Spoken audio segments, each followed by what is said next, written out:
जी मसाला हमने इसमें मिक्स कर दिया। माशाल्लाह माशाल्लाह मेरे अल्लाह की शान। अल्लाह बरकत दे आपके खानों में, आपके रिज़्क़ में, आपकी उम्र में। जैसा कि आप देख रहे हैं कि हमने सारे नींबू डब्बे च पाते हैं तो इसके अलावा जो मसाला बच गया था इस मसाले को हम उत्तों दी पावा। लो जी आपां लगे हैं बनाउण अचार, नींबू का अचार। मिर्चां भी लियांदियां सीगियां ते मिर्चां पईयां गल गईयां ते नींबू हजे ठीक है लग रहे। टाइम ही नहीं लगा नींबू मिर्चां का अचार बनाउणा तो मिर्चां का अचार ही सी ते वो गल गईयां। हुण मैं कहा चल नींबू तो पाइए बाद च मिर्चां भी पा लांगे। आ मसाले आ सौंफ सीगी, आ जीरा वा, कलौंजी है, हल्दी आ, लूण आ, मिर्च आ ते सरों का तेल ते इधर अपने नींबू शरीफ। सौंफ कुट्टी है थोड़ी थोड़ी ते हुण जीरा थोड़ा थोड़ा कुटदे हैं, फिर मिक्स करांगे लाल मिर्चां, लूण ते हल्दी ते मसाला बनावांगे ते कलौंजी पावांगे साबत ही विच ते फिर देखांगे की बनदा की नहीं। ते मिर्चां बाद च पावांगे। मिर्चां हुण पईयां नहीं सीगियां उन्हां नूं फफूंदी जी लगी है ते वो मिर्च जिहड़ी आ वो अचार वास्ते ठीक नहीं हुंदी। मसाला तैयार हो गया तकरीबन की तैयार है।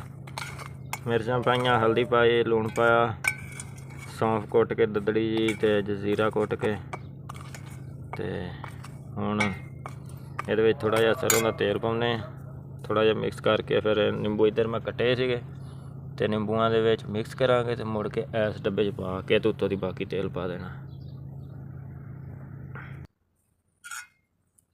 हाँ जी ये च आपां सरों का तेल मिक्स किया ते इदां दा बन गया मसाला। हुण इहनूं सारिਆਂ ਨੂੰ ਚੱਕ के ते पा देना वा इहदे विच इत्थे यानी कि नींबूआं च ते इहदे विच आ गया। हुण आपां इहनूं करदे हां मिक्स करके तुहानूं फिर दिखावांगे। ये देखें जी मसाला हमने इसमें मिक्स कर दिया। माशाल्लाह माशाल्लाह मेरे अल्लाह की शान। अल्लाह बरकत दे आपके खानों में, आपके रिज़्क़ में, आपकी उम्र में।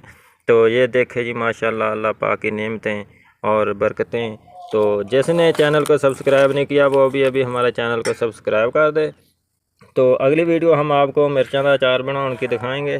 तो ये देखें जी अभी हम इसको डब्बे में डालेंगे। डब्बे में डालने के बाद उत्तों दी तेल पावांगे तो इंशाअल्लाह ताला 2-4 दिनों में ये अल्लाह की रहमतें और बरकतें इसके साथ शामिल होंगी और ये अचार बन जाएगा। जैसा कि आप देख रहे हैं कि हमने सारे नींबू डब्बे च पाते हैं तो इसके अलावा जो मसाला बच गया था इस मसाले को हम उत्तों दी पावांगे। तो ये देखें ये अल्लाह की रहमतें और बरकतें और उसकी नेमतें। ये देखें ये देखें कितना सोना बन गया है। अब हमने इसको क्या करना, अब हमने इसके ऊपर डालना है सरों का तेल। सरों का तेल हमारे कोल पिया है।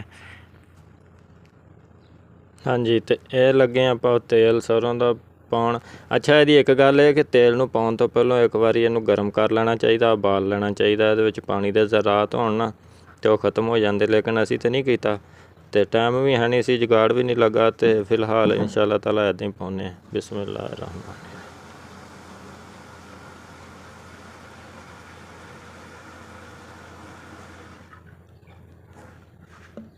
हाँ देखो अल्लाह करे अपना काम पूरा हो गया। लेकिन एक गल याद रखनी है, अचार जदों भी बनाउणा वा तेल वो इन्ना पाउणा कि अचार जिहड़ी चीज़ का भी होवे उहदे विच डुब्बिया पिया होवे। ते आ हुण अपने वाला अचार देखो माशाअल्लाह सारा थल्ले आ ते जिहड़ा तेल आ उत्ते आ गया। इहनूं बंद करके 2 बारी हिला के ते रख दांगे ते 3-4 दिनां तक खाण वाला हो जाऊगा।